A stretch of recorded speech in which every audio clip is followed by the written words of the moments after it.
میں ایک واقعہ آپ کو سناتا ہوں جو خود میرے ساتھ پیش آیا۔ میرے پاس کئی سال پہلے کی بات ہے، جرمنی سے ایک صاحب کا میرے پاس خط آیا اور انہوں نے اپنا حال یہ لکھا کہ میں پاکستان میں تھا اور وہاں سے پھر میں روزگار کی تلاش میں جرمنی آ گیا۔ جرمنی جب آیا تھا تو اس وقت دین کا کوئی احساس میرے دل میں نہیں تھا، دین کی کوئی فکر میرے دل میں نہیں تھی۔ میں صرف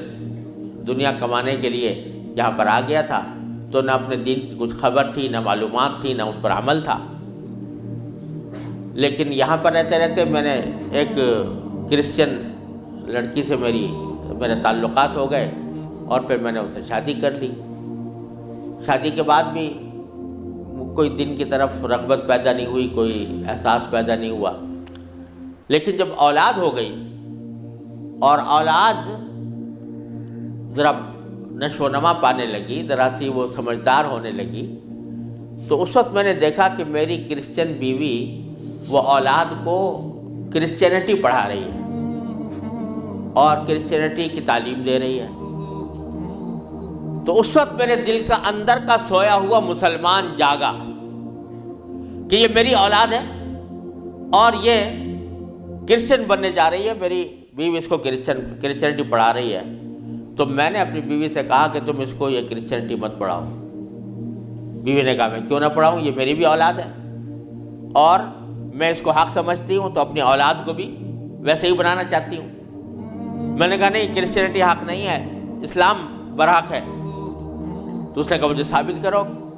کہ کیوں برحق ہے اسلام اور کرسچینٹی میں کیا خرابی ہے۔ تو اب میرے پاس علم تو تھا نہیں، مجھے اپنے دین کا بھی پتہ نہیں تھا، کرسچینٹی کا بھی پتہ نہیں تھا، لہذا جب وہ بات کرتی تو میں اس کا جواب دینے کے لیے کی پوزیشن میں نہیں تھا، اس کے سوالات کا جواب نہیں دے سکتا تھا، اس کے اعتراضات کا جواب نہیں دے سکتا تھا۔ تو میں اس مشکل میں ہوں کہ میری اولاد وہ میری بیوی کی تعلیم و تربیت کے نتیجے میں کرسچن بننے جا رہی ہے اور میرے دل پر آرے چل رہے ہیں، میں کچھ کر نہیں سکتا۔ تو آپ مجھے کوئی طریقہ بتائیے۔ یہ خط میرے پاس آیا تو میں نے اللہ تبارک و تعالیٰ سے دعا کی کہ اللہ کوئی ایسی تدبیر دل میں ڈال دیجیے کہ جس سے اس بیچارے مسلمان کی مشکل حل ہو۔ تو میں نے اس کو لکھا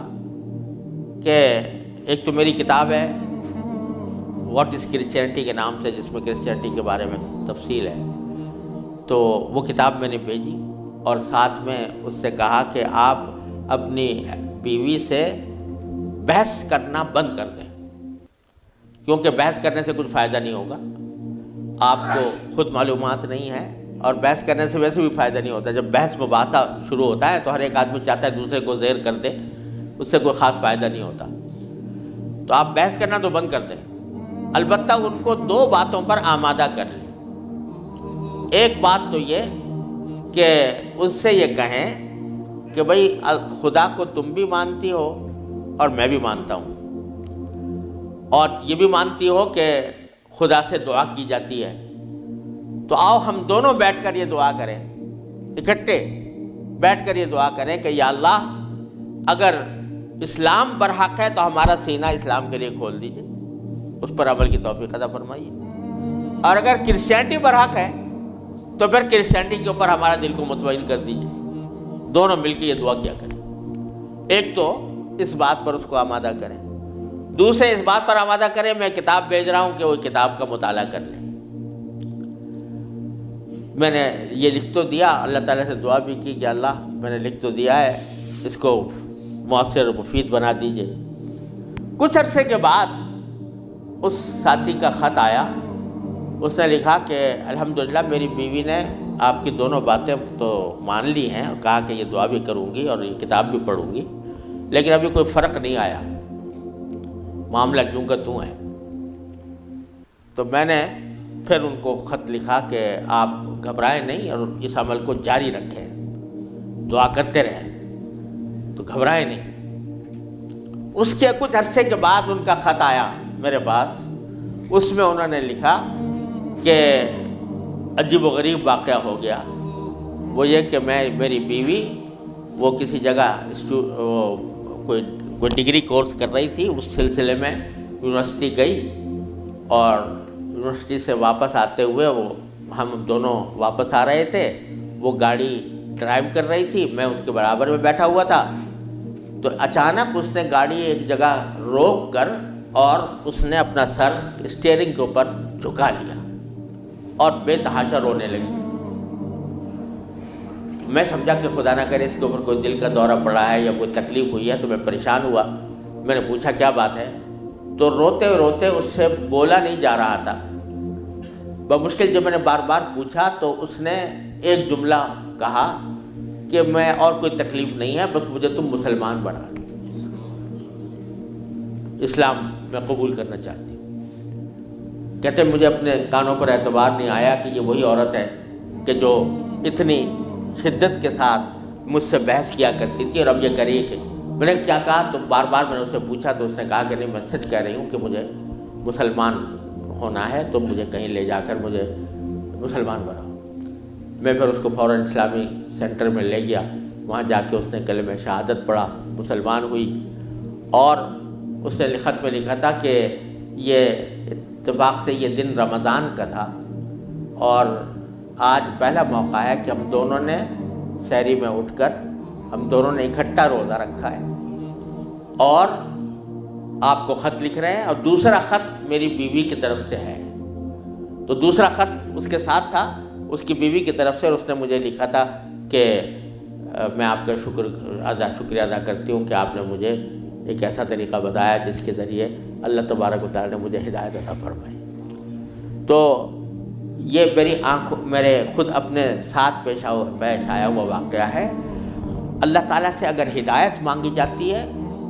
وہ دعا رد نہیں ہوتی۔ یعنی بہت سی دعائیں جو ہم دنیا کے لیے مانگتے ہیں کہ یا اللہ ہمارا روزگار لگ جائے، ہماری دولت میں اضافہ ہو جائے،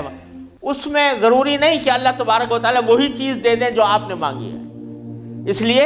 کہ بعض اوقات اللہ تعالیٰ کے علم میں ہوتا ہے کہ یہ چیز اس کو دیں گے تو اس کے لیے نقصان دہ ہوگی، کوئی اور چیز دے دیتے ہیں، اس سے اچھی چیز دے دیتے ہیں۔ بعض مرتبہ آدمی مانگتا ہے کہ مجھے میری دولت میں اضافہ ہو جائے، لیکن اللہ تعالیٰ جانتے ہیں کہ اس کی دولت میں اضافہ ہوگا تو پتہ نہیں یہ کس وادی میں جا کے گرے گا، لہذا وہ نہیں دیتے اس کو، لیکن دعا کا ثواب اس کو دے دیتے ہیں۔ اسی طریقے سے بعض اوقات دنیا کے بارے میں اگر یہ ہو کہ بھئی یا اللہ میاں مجھے محسن فرض کرو کہ بیمار ہے تو شفا مل جائے، تو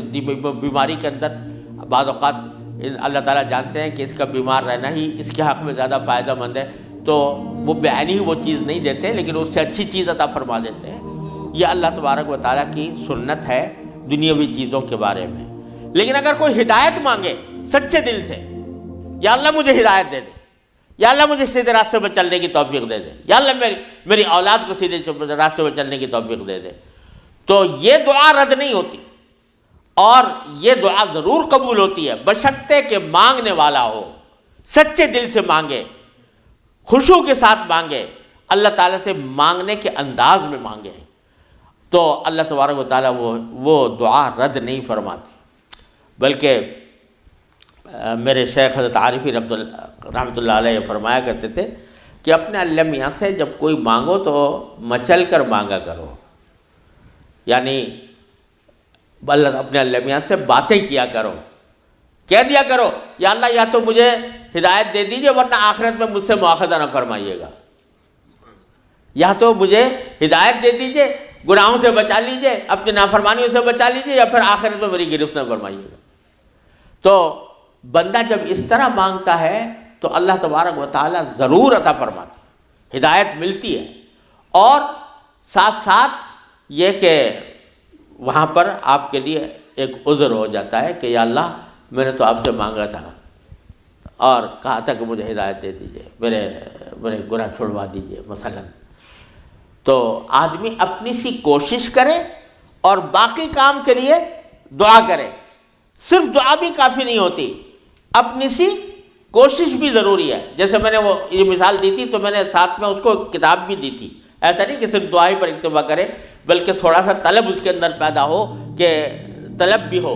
طلب ہو اور اس طلب کے لیے کوئی عملی اقدام اپنا سا کرے، اس کے بعد اللہ تعالیٰ سے مانگے تو اللہ تعالیٰ رد نہیں فرماتے۔ حضرت مولانا رومی رحمۃ اللہ علیہ فرماتے ہیں، مثنوی والے مولانا رومی فرماتے ہیں کہ دیکھو حضرت یوسف علیہ السلام کا واقعہ دیکھو کہ ان کو جب زلیخا نے ورغلایا، گناہ کے اوپر آمادہ کرنے کی کوشش کی، تو قرآن کریم میں ہے کہ اس سے پہلے اس نے سارے دروازوں پر تالے ڈال دیے تھے، غلقت الابواب، سارے دروازوں پر تالے ڈال دیے تھے، اور پھر حضرت یوسف علیہ السلام کو بہکایا، ورغلایا۔ تو حضرت یوسف علیہ السلام آنکھوں سے دیکھ رہے تھے کہ سامنے دروازوں پر تالے پڑے ہوئے ہیں، نکلنے کا راستہ نہیں ہے، لیکن انہوں نے یہ سوچا کہ میرے بس میں اتنا ہے کہ دروازے تک چلا جاؤں، بھاگ گئے، تو بھاگ گئے، دروازے تک پہنچ گئے، اور وہاں جا کے مانگا اللہ تعالیٰ سے کہ یا اللہ یہاں تک پہنچنا تو میرا کام تھا، آگے دروازے سے باہر نکالنا اور اس گناہ سے مجھے بچانا آپ کا کام ہے۔ تو نتیجہ یہ ہوا کہ دروازے کے تالے ٹوٹ گئے اور داخل۔ تو مولانا رومی فرماتے ہیں کہ گرچہ رکھنا نیست عالم را پدید، خیرہ یوسف وار می باید دوید، اگرچہ تمہیں اس دنیا کے اندر تمہیں کوئی راستہ نظر نہیں آ رہا، گناہوں سے بچنے کا، اللہ تبارک و تعالیٰ کی نافرمانی سے بچنے کا ماحول ایسا ہے، اس سے نکلنے کا راستہ نظر نہیں آیا، لیکن خیرہ یوسف وار می باید دوید، جس طرح یوسف علیہ السلام دروازے اپنے حد تک جتنا کر سکتے تھے اس کے لیے دروازے تک دوڑ گئے، اس طرح تم بھی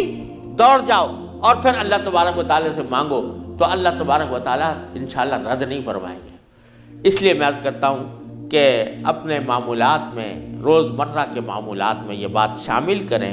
کہ رات کو سونے سے پہلے اللہ تبارک و تعالیٰ کی بارگاہ میں اپنی بھی اور اپنی اولاد کی بھی، اپنے گھر والوں کی بھی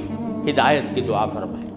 اللہ یا اللہ اپنے رحمت سے ہم چاہتے ہیں کہ ایسا کریں، اپنی طرف سے کوشش بھی کر رہے ہیں، یا اللہ اپنے فضل و کرم سے اپنے رحمت سے اس کوشش کو کامیاب بنا دیجئے اور ہمارے دلوں کو پھیر دیجئے۔ قرآن کریم حضور اقدس صلی اللہ علیہ وسلم دعا تلقین فرمائی، یا مصرف القلوب صرف قلوبنا علی طاعتک، اے وہ ذات جو دلوں کو پھیرنے والی ہے، اے اللہ ہمارے دلوں کو اپنی طاعت کی طرف پھیر دیجئے، اپنی اطاعت کی طرف پھیر دیجئے۔ یہ دعا سرکار دو عالم صلی اللہ علیہ وسلم تلقین فرمائی۔ تو یہ دعا